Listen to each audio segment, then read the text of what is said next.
तो जय भीम नमो बुद्धाय। मिलेंद्र गौतम मैं हूँ आज टॉनका सिटी में और एक अहम मुद्दे पर मैं यहाँ पर आया हुआ हूँ। जानने की कोशिश करेंगे ये कि भारत की इकनॉमी जो है वो आखिर जा कहाँ रही है और भारत की इकनॉमी के साथ साथ भारत के लोगों की जो जॉब है, नौकरी है या वेतन कहें, उनको वेतन कितना मिल रहा है या उनको आगे के कारोबार जो करने चाहिए उसमें हिस्सेदारी कितनी होनी चाहिए और हिस्सेदारी होनी चाहिए तो गवर्नमेंट सेक्टर में कितनी होनी चाहिए। मेरे साथ हैं बिजनेसमैन एनके चंदन जी। मैं उनसे जानने की कोशिश करूंगा कि आखिर इस सेक्टर में या बिज़नेस के सेक्टर में या गवर्नमेंट सेक्टर में हम अपना बिजनेस या और काम जो है हमारे वो कैसे होने चाहिए। सर स्वागत है सर हमारे चैनल में। सर मैं ये जानना चाह रहा था कि आज का जो दौर चल रहा है वो निजीकरण का दौर चल रहा है जी, और दूसरा निजीकरण के साथ साथ ये भी दौर चल रहा है कि SC ST OBC और माइनॉरिटी की कोई भी उसमें हिस्सेदारी नहीं हो रही है। ऐसा क्यों? देखिए, अभी जो सरकार में हैं लोग और कोई भी सरकार जब हम चुनते हैं जी तो सरकार अपनी पॉलिसी लेकर आती है, उस पॉलिसी के अकॉर्डिंग काम करती है। तो आज सत्ता में बीजेपी है। बीजेपी गवर्नमेंट जो काम कर रही है, अभी आपको मालूम होगा 2012 में एक 4% पे पॉलिसी गवर्नमेंट का आया जो 2015 अप्रैल से मैंडेटरी होना था, मैंडेटरी भी हो गया। 4% का मतलब है कि जो भी PSUs या सेंट्रल गवर्नमेंट जो भी माल परचेज करेगी उसमें से 20% MSME से लिया जाएगा, 20 में से 20% ओवरऑल का 4% वो SC ST कम्युनिटी से लेना था। अब सरकार ये कहना चाहती है या ये कह रही है कि हमें SC ST के लोग नहीं मिल रहे इसलिए हम नहीं कर रहे हैं। हम लोग जो बिजनेसमैन लोग हैं वो ये कहते हैं कि सरकार हमसे लेना नहीं चाहती। अब वो कहाँ है, क्योंकि जो ये मॉडल था, ये अमेरिका का जो एफर्मेटिव एक्शन मॉडल है ये उस पर बेस्ड है। जैसे कि अभी आपको पता हो 90 के आसपास जब प्राइवेट सेक्टर इंडिया में आया, जब मनमोहन सिंह जी PM थे तो उन्होंने ओपन किया मार्केट को। जब ओपन मार्केट को किया तो उस टाइम पे प्राइवेट सेक्टर में, क्योंकि जब बहुत सारी चीज़ें प्राइवेट हो जाएंगी तो SC ST कम्युनिटी के लोग जो आज सर्विस में हैं उस सर्विस में तो रहेंगे नहीं जी। तो उसके लिए अपोज करने के लिए उन्होंने कहा कि प्राइवेट सेक्टर में भी रिजर्वेशन होना चाहिए। जब प्राइवेट सेक्टर में रिजर्वेशन होना चाहिए तो उसका जो बड़े बिजनेसमैन इंडिया के हैं उन्होंने अपोज किया। तो अपोज किया तो उनकी एक टीम मनमोहन सिंह जी से मिलने गई। जब मनमोहन जी से मिलने गई तो उन्होंने बोला हाँ बताइए। तो उन्होंने कहा कि हम लोग नहीं चाहते कि प्राइवेट सेक्टर में रिजर्वेशन हो। तो बोले कि ठीक है, चलो प्राइवेट सेक्टर में रिजर्वेशन लीजिए, लेकिन फिर इनका क्या होगा। कहते हैं हम जो मॉडल है अमेरिका का एफर्मेटिव एक्शन मॉडल वो हम अपने इंडिया में डेवलप करेंगे और उन लोगों को हम शेयर होल्डिंग देंगे, और शेयर होल्डिंग मतलब उनको उनसे कुछ माल हम खरीदेंगे जी। उसे आप प्राइवेट सेक्टर में रिजर्वेशन लागू मत करें जी। तो उनका ठीक है। तो मुझे फिगर नहीं मालूम है, ये कहा जाता है कि 100 से 200 लोगों ने वहाँ साइन किए और साइन करने के बाद उन्होंने कहा कि हम एफर्मेटिव एक्शन मॉडल अडॉप्ट करेंगे। 2000 ये चलता रहा, कुछ सेक्टर ने अडॉप्ट किया, किसी ने नहीं किया प्राइवेट सेक्टर में। उसके बाद अभी फिर उन्होंने गवर्नमेंट ने देखा कि इससे ये नहीं ले रहे हैं, तो फिर एक कांग्रेस सरकार जो 2012 में थी उन्होंने कहा कि यार हम लोग एक काम करते हैं कि प्राइवेट सेक्टर में भी रिजर्वेशन तो हो नहीं रहा, तो प्राइवेट जो PSUs और सेंट्रल गवर्नमेंट अपनी तरफ से एक प्रपोजल लाए कि MSME से हम 20% परचेज करेंगे अलग से, और परचेज करेंगे उसका पार्ट रखेंगे, उसमें से 20% हम SC ST से ले लेंगे 4%। तो उन्होंने कहा यार अभी टेम्परेरी फेस रखते हैं 2012 से 2015 में से मैंडेटरी कर देंगे। तो मैंडेटरी हो गया 2015 में, लेकिन सरकार चेंज हो गई, सरकार बीजेपी की आ गई। उसके बाद उस पर कोई काम ही नहीं हुआ। आज प्राइवेट सेक्टर में रिजर्वेशन भी नहीं है, और दूसरा जो 4% पॉलिसी गवर्नमेंट का था वो उन्होंने लागू नहीं की है। अब जो लागू नहीं की है, लागू तो है ऑलरेडी, लेकिन इंटरनली हम बोलें तो अभी उसमें 2 फैक्टर हैं जो मेरे को लगता है। पहला कि हाँ शायद हमारे लोग कम हैं इसलिए सप्लाई नहीं कर पा रहे, जो हैं भी वो उसमें सप्लाई इसलिए नहीं कर पाते क्योंकि उन्हें उससे सपोर्ट नहीं मिलता है। सपोर्ट इन द सेंस, अब मान लीजिए हमने बहुत सारा मीटिंग एफर्मेटिव एक्शन मॉडल पे जो वेंडर मीट प्रोग्राम चल रहा है आज इंडिया में, पूरे इंडिया में, तो उसमें हमने वेंडर मीट में सभी लोगों को हमने बोला कि आप जो प्रोडक्ट खरीदते हैं, जैसे अमेरिका का पॉलिसी क्या है, तो उसे आप अगर कवरअप कर रहे हैं तो अमेरिका की पॉलिसी पे चलिए कि अमेरिका पॉलिसी क्या है। वहाँ पर ये पॉलिसी है कि जो भी प्रोडक्ट हम किसी से लेंगे, हमने वेंडर मीट किया, वेंडर मीट करने के बाद हमने 150 प्रोडक्ट हम लेते हैं मार्केट से, स्मॉल प्रोडक्ट। तो स्मॉल प्रोडक्ट 150 की प्रोडक्ट की हमने एक मिनी एग्जीबिशन कर दिया कि अभी ये हमारे डिपार्टमेंट के जैसे IOCL है, तो उन्होंने एक प्रोडक्ट 150 प्रोडक्ट लगा दिया। अभी हम पाइप लेते हैं, क्लैंप लेते हैं, यू क्लैंप लेते हैं या बेंडर लेते हैं, वो लगा दिया, उसका कॉस्ट लिख दिया और उसका मेटल लिख दिया, भाई ये कॉस्ट है, हम लोग इसे 10 लाख पीस लेते हैं साल में, और ये इसकी कॉस्ट 5 रुपये है। अगर कोई बिजनेसमैन आप में से है तो ये देख ले और उसका जितना भी बनेगा 4% वो आपसे ले लेंगे। ऐसा नहीं हो रहा है, अब ऐसा नहीं हो रहा है। अब उसमें 2-3 कारण हैं। अगर हम देखें तो हर कमेटी में, अगर हम देखें जितने भी एफर्मेटिव एक्शन मॉडल की कमेटियाँ बनी हैं, उसमें हर कमेटी में एक अपना भी आदमी है जो SC कम्युनिटी से होगा या ST से होगा। अब वो बेचारा, उसके ऊपर जो बात आती है, मान लीजिए 5 लोगों की कमेटी बना दी, उसमें से एक आदमी हमारा भी है, वो बेचारा अपनी नौकरी को बचाने के चक्कर में लगा रहता है, इसलिए वो सपोर्ट ही नहीं करता अपनी कम्युनिटी को। पर अपनी कम्युनिटी में से कम कुछ फॉर्म वगैरह तो जाने चाहिए, कोई एफर्ट तो होना चाहिए कि हाँ भाई, अगर जैसे कि कोई भी प्रोडक्ट अगर मिल रहा है या कोई पॉलिसीज़ के तहत अगर कोई काम हो रहा है, तो उस पॉलिसीज़ में हमारी भी तो भागीदारी होनी चाहिए ना उसमें। नहीं, अभी आप, मैं उदाहरण के लिए आपको बोलूँगा, जितने भी वेंडर मीट जो भी डिपार्टमेंट कर रहे हैं, वहाँ पे 50 से 100 लोगों के बीच में गैदरिंग होती है, जो SST के लोग जाते हैं वेंडर मीट करने के लिए।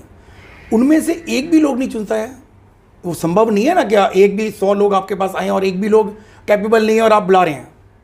या तो आप जब वेंडर मीट कर रहे हैं तो वेंडर मीट के साथ ये कंडीशन लगा दीजिए, भाई इतना टर्नओवर हमारे को चाहिए और ये इस लाइन में होना चाहिए। जैसे आज पाइप लेना है या वेंडर लेना है, तो उनसे बोल दे भाई प्लास्टिक लाइन के हमें 5 आदमी चाहिए।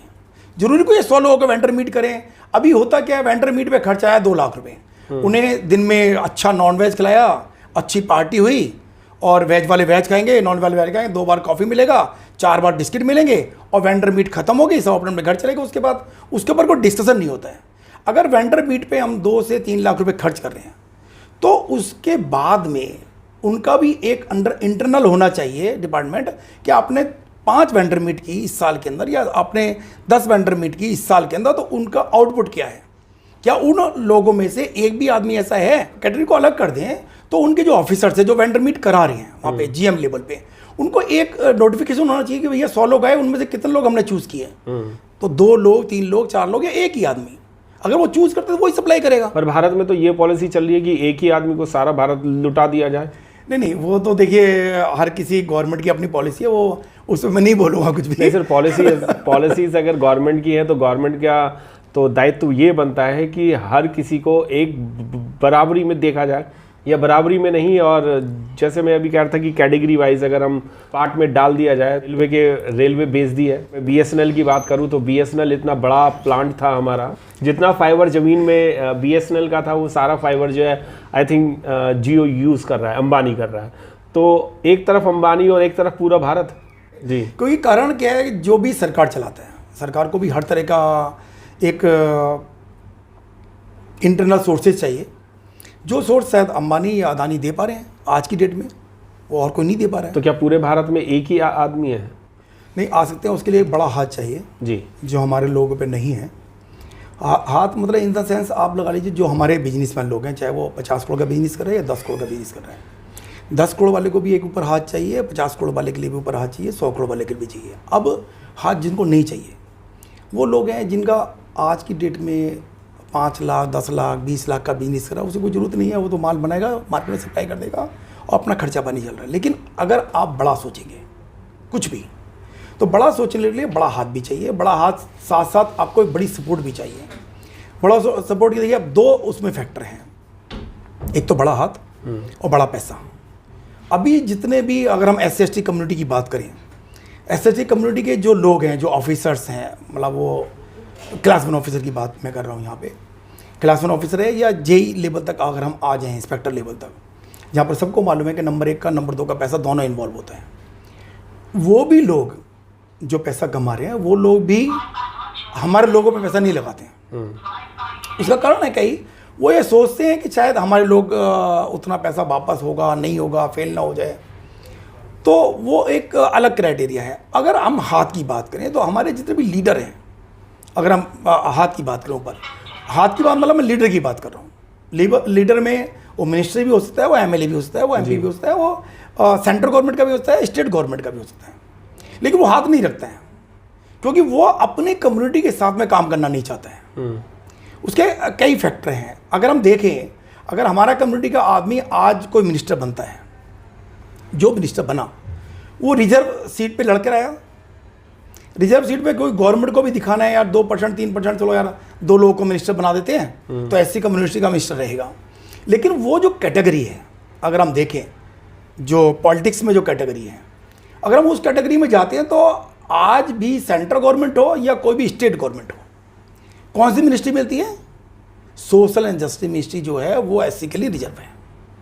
उसके अलावा क्योंकि वहाँ भी उनके साथ जो भेदभाव हो रहा है वो भी बहुत ज़्यादा, क्योंकि सोशल मिनिस्ट्री से ऊपर वो जा ही नहीं रहा है। आज जितनी मिनिस्ट्री हैं, आज मान लीजिए जो हमारे हम लोग स्टेट का देखें या सेंटर का देखें, अब हम लोग दिल्ली में हैं, दिल्ली का देख लीजिए आप। दिल्ली में जो मिनिस्ट्री हैं, एक के पास 5 मिनिस्ट्री है, एक के पास 12 मिनिस्ट्री है, एक के पास 1 मिनिस्ट्री है। और हमारे जो लोग हैं, अगर 1-2 लोग हैं, आप जानते हैं अच्छी तरह से, 1-2 लोगों को छोड़ के मैं नाम नहीं लूँगा उन लोगों हाँ। का, जो हमारे दोस्त भी हैं, 1-2 लोग हैं, उनको कौन सी मिनिस्ट्री मिली है? Social justice. आप मेहनत कीजिए अपने लोगों के लिए। जब अपने लोगों के लिए मेहनत की तो वो भी नहीं, कमेटी वो एक अलग सेक्टर है, लेकिन उसमें भी क्या है, आप उसमें देखेंगे सोशल में अब वो फाइट कर रहे हैं, क्योंकि अब वो फाइट करने के बाद मान लीजिए सोशल जस्टिस मिनिस्ट्री के मैं स्टेट गवर्नमेंट मिला, सेंट्रल गवर्नमेंट मिला, एक पॉलिसी है कि भाई स्टेट में जो लैंड है वो स्टेट के पास रहती है, लैंड स्टेट के पास है। अब अगर हमें इंडस्ट्री लगानी है तो वो स्टेट ने हमें प्लॉट देना है। उसमें बहुत सारी जगह पे, अगर हरियाणा में देखें तो वहाँ 50% की रिबेट है, यूपी में देखें तो 18% का उसमें रिजर्वेशन है प्लॉट्स में, वहाँ कोई रिबेट नहीं है। दिल्ली में कोई रिबेट नहीं है, लेकिन जो प्लॉट का रेट है सेम है, लेकिन वो रिजर्वेशन है या नहीं है पता नहीं चलता है ना। हम तो सिर्फ ये कहते हैं यार अपने लोग जो हैं, जो इंडस्ट्री में आ रहे हैं, तो उनको प्लॉट ही दे दो।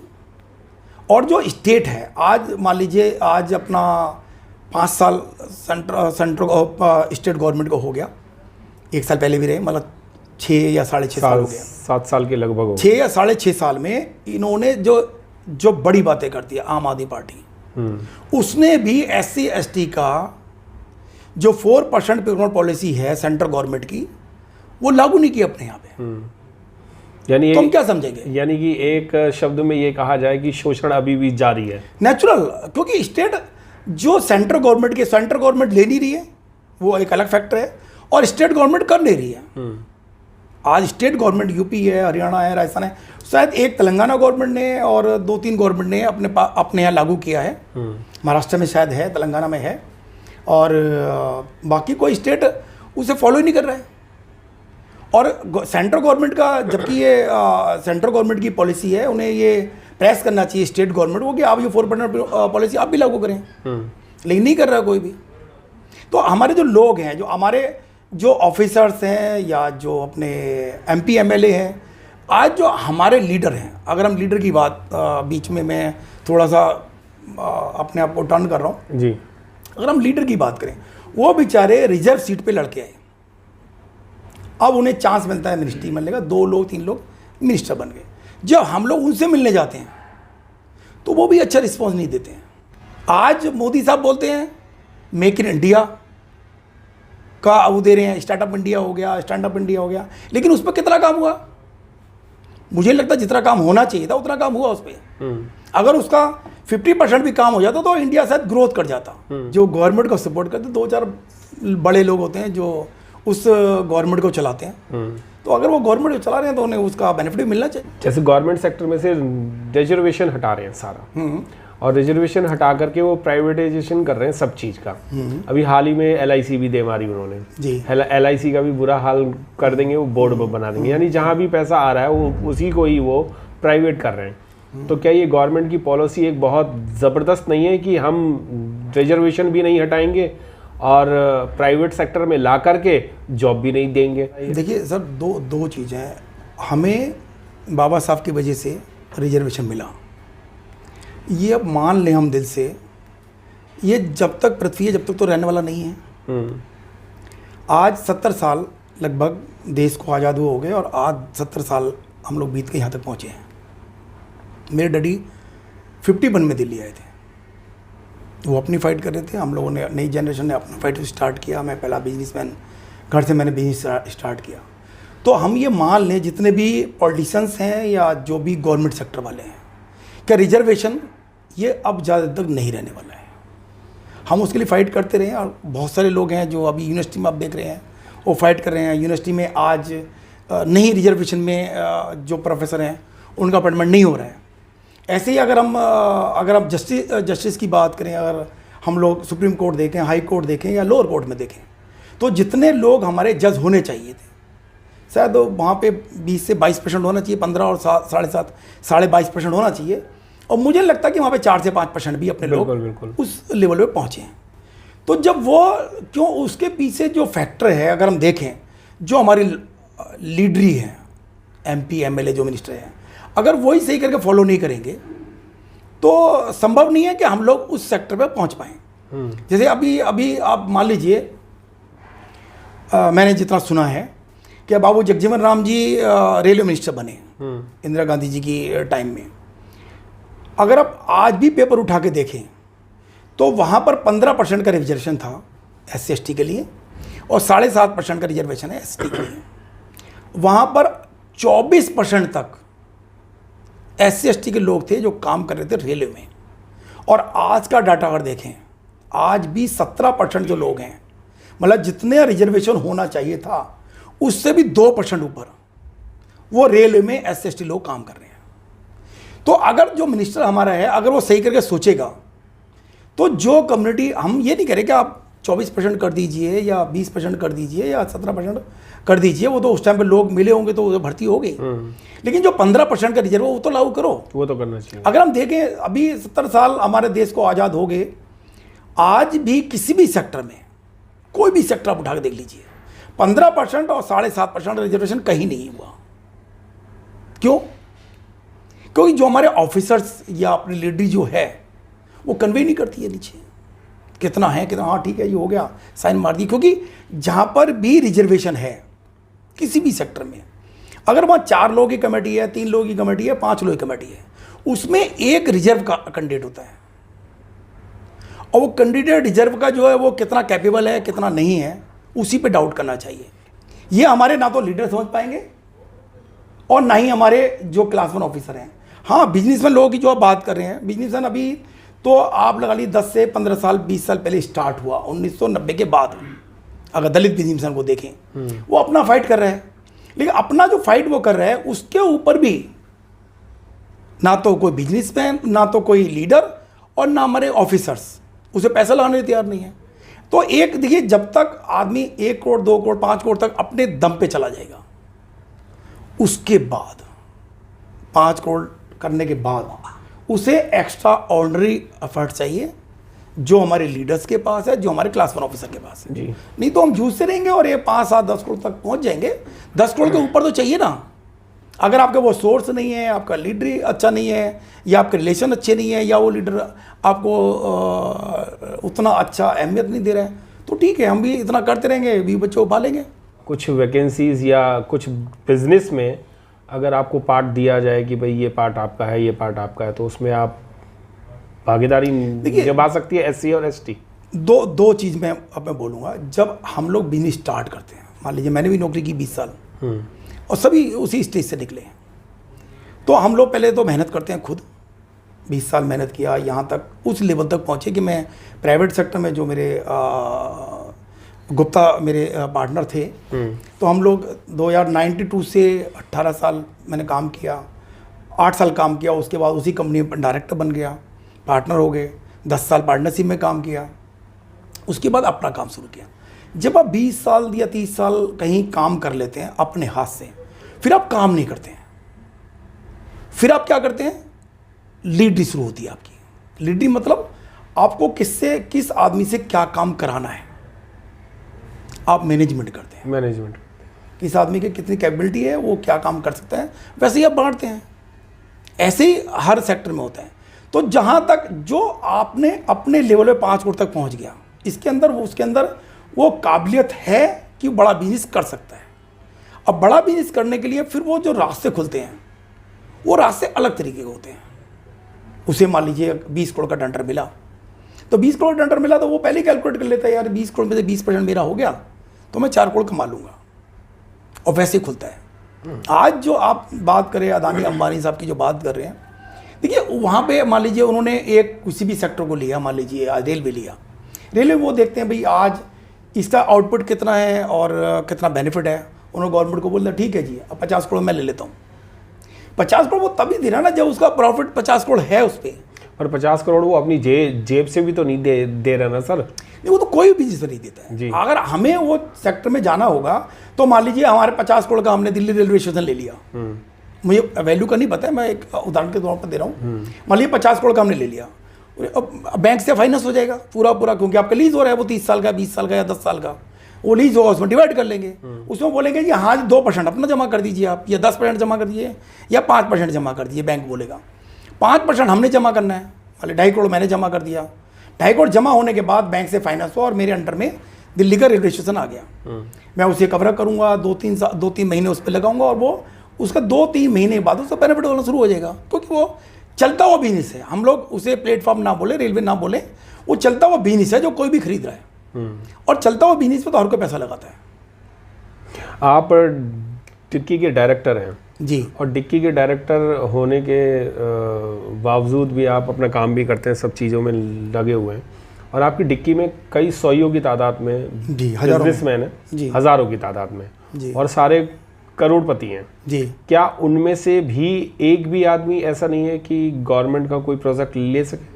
हाँ, या गवर्नमेंट उनको लाइक नहीं समझती? आज जो आप मेरा इंटरव्यू ले रहे हैं, ये बिहाफ ऑफ डिक्की मैं इंटरव्यू नहीं दे रहा हूँ आपको। आपने बोला एज ए बिजनेसमैन का इंटरव्यू मेरा होगा। डिक्की में अगर हम देखें तो जो लोग हैं आज जिनको पद्मश्री मिला, राजेश सरिया साहब हैं, उनका इंडिया के बाहर भी 7 कंट्री में अपना ऑफिस है और वो डील कर रहे हैं। उनका 2000 करोड़ का प्लस का बिजनेस है सेपरेट। और हम अगर दूसरे लोगों को चुने, अशोक खाड़े साहब हैं, अगर हम देखें बॉम्बे में जो ओवरब्रिज है, आपने बॉम्बे अगर गए हैं कभी तो ओवरब्रिज जो है वो अशोक खाड़े साहब ने बनाया है।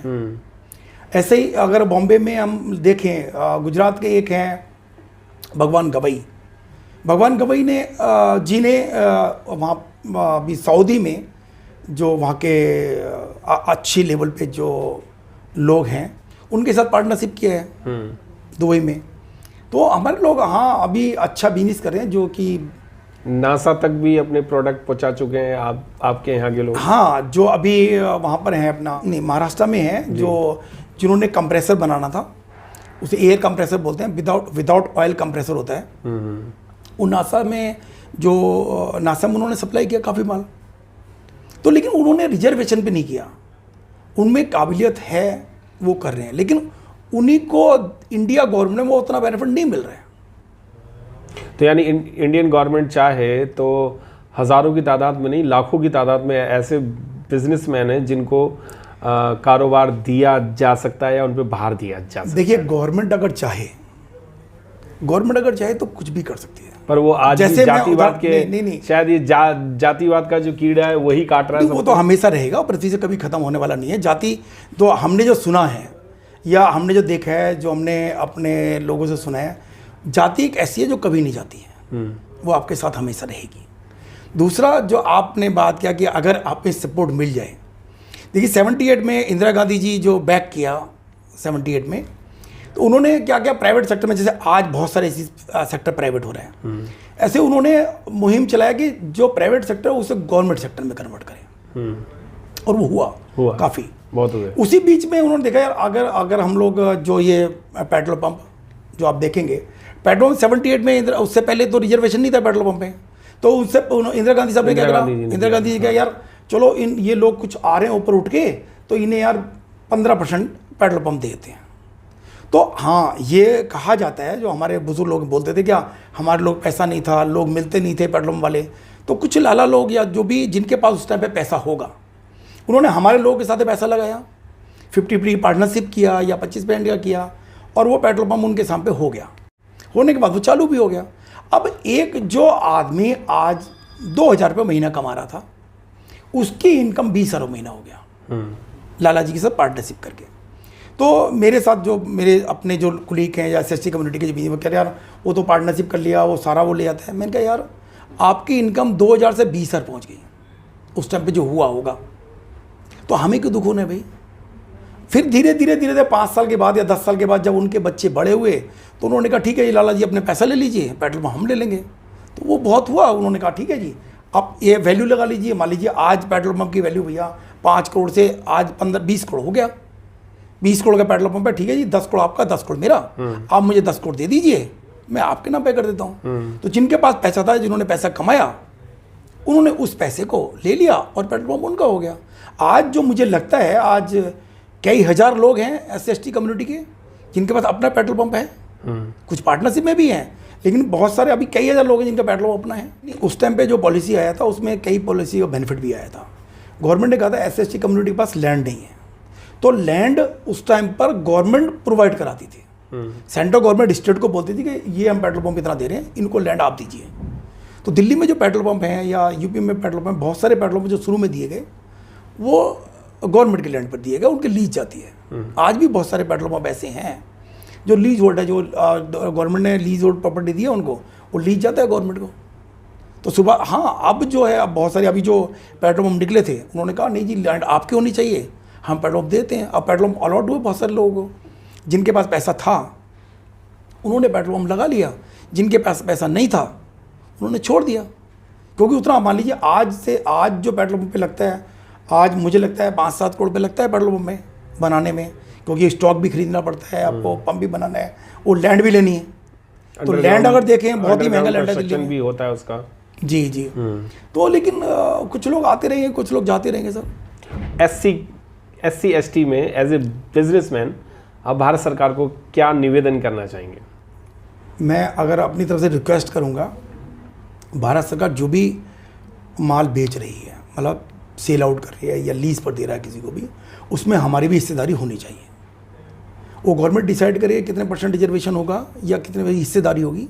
रिजर्वेशन शब्द मैं उसमें यूज़ नहीं करूँगा, हिस्सेदारी। जैसे हिस्सेदारी इंदिरा गांधी जी ने 78 में पेट्रोल पंप में दी, वैसे हिस्सेदारी आज मान लीजिए 150 प्लेटफॉर्म बिक रहा है जो पेपर में घूम रहा है, या कुछ फिगर ऊपर नीचे होगी रेलवे के, तो उसमें हमारे लोग को बोले भैया 20-30 ये प्लेटफॉर्म आपके हैं, और अब ऐसा ना हो कि जिस प्लेटफॉर्म पे इनकम नहीं है वो हमारे लोगों को दे दिया जाए, जिस पे इनकम है वो अपने लोगों को दे। तो हम लोग चाहिए कि वो हिस्सेदारी करें, और वो बोले भाई 20 रेलवे स्टेशन है, मान लीजिए दिल्ली में आज नई दिल्ली हो गया, पुरानी दिल्ली हो गया, शिवाजी हो गया, पुरानी दिल्ली हो गया, सदर बाजार हो गया, निजामुद्दीन हो गया, और इधर अभी जो लक्ष्मी वहाँ पर है करमपुरा के पास एक वो हो गया, विवेक विहार हो गया, मतलब 8-10 दिल्ली में शायद रेलवे स्टेशन, आनंद विहार हो गया। तो ये दिल्ली के अंडर जो आते हैं वो मान लीजिए 8 हैं या 10 हैं। तो बोले गवर्नमेंट के हाँ जी 2 जो हैं वो हम SC को देंगे और उसमें SC पार्टिसिपेट करें। तो एक हिस्सेदारी दिल्ली में भी एक किसी का एक प्लेटफॉर्म होगा। तो इससे SC कम्युनिटी का जो बिजनेस है या बिजनेसमैन जो है वो भी आगे बढ़ सकता है। बिजनेसमैन आगे बढ़ेगा, लेकिन वो एक मॉडल बनेगा ना अपने लोगों के लिए, जो आज मान लीजिए प्राइवेट सेक्टर की तरफ जो जा रहे हैं। प्राइवेट सेक्टर में तो आपको अपने पावर के ऊपर काम करना है, तो गवर्नमेंट का तो उसमें कोई रोल है नहीं। तो गवर्नमेंट का जहाँ रोल है, हम तो गवर्नमेंट से बात कर रहे हैं कि गवर्नमेंट के साथ हिस्सेदारी होनी चाहिए। अब गवर्नमेंट मान लीजिए आज जो प्लेटफॉर्म खरीद रहा है वो तो उसमें रिजर्वेशन लागू नहीं करेगा, वो तो जो उसे कम रेट में मिलेगा, अच्छा काम करेगा, उसके साथ काम करेगा, बिल्कुल करेगा, नेचुरल है। तो वही हम चाहते हैं कि आप अगर रिजर्वेशन नहीं दे रहे हैं, प्राइवेट सेक्टर को हम लोग भी प्रेस नहीं कर सकते कि रिजर्वेशन लागू करें ना करें। तो लेकिन जो गवर्नमेंट बेच रहा है माल या लीज होल्ड कर रहे हैं, उसमें तो हम बोल सकते हैं ना उनको, बिल्कुल कि जी आप तो करें, आप मान लीजिए 10 है तो 10 में से 2 बनते हैं तो 2 ही दे दीजिए किसी को भी। ऐसे जो अपने जो लोग हैं, जो क्लास 1 ऑफिसर हैं, वो भी सोचें यार मेरे पास एक्सेस पैसा है तो अपने बिजनेसमैन के ऊपर लगा दें। लेकिन अभी अगर हम कम्युनिटी वाइज देखें, देखिए हमारा अभी कम्युनिटी आप देखें तो 20 साल, हमारा जो बिजनेसमैन है वो 20 साल पहले इस फील्ड में आया। 20 साल पहले इस फील्ड में आया, तो अब क्या हुआ, टर्निंग पॉइंट आ रहा है, धीरे धीरे धीरे धीरे धीरे प्राइवेट सेक्टर की तरफ भाग रहा है। तो उससे वो आगे हो सकता है 5 साल के बाद वो प्योरली बिजनेस प्राइवेट सेक्टर के साथ करेगा, क्योंकि अभी जो पॉलिसी गवर्नमेंट बनाती है पर वो स्ट्रांगली मैंडेटरी जैसे शब्द यूज़ होता है, मैंडेटरी नहीं होता है। जी बिल्कुल। मैं दोस्तों आपसे कहना चाहूँगा कि बिज़नेस की अगर बात है या गवर्नमेंट सेक्टर की बात है, गवर्नमेंट सेक्टर के जो बैकलॉग हैं वो भी अभी तक भरे नहीं जा रहे हैं, और बिज़नेस में जो है वो सिर्फ 1 या 2 लोगों को ही अगर पूरे भारत में चुना जा रहा है तो ये भी गलत है। जब हम इक्वालिटी की बात करते हैं या मानवता की बात करते हैं या समानता की बात करते हैं, तो हर किसी को मौका इस भारत में मिलने का अधिकार है। और उसी अधिकार के रूप में आज मेरी एक बात हुई एनके चंदन जी से, उन्होंने यही कहा है कि SC STs को भी बिज़नेस में गवर्नमेंट सेक्टर के साथ आना चाहिए, और गवर्नमेंट सेक्टर जो है वो बिज़नेसमैनों को SC STs के लाना भी चाहिए। जय भीम, नमो बुद्धाय, मिलेंद्र।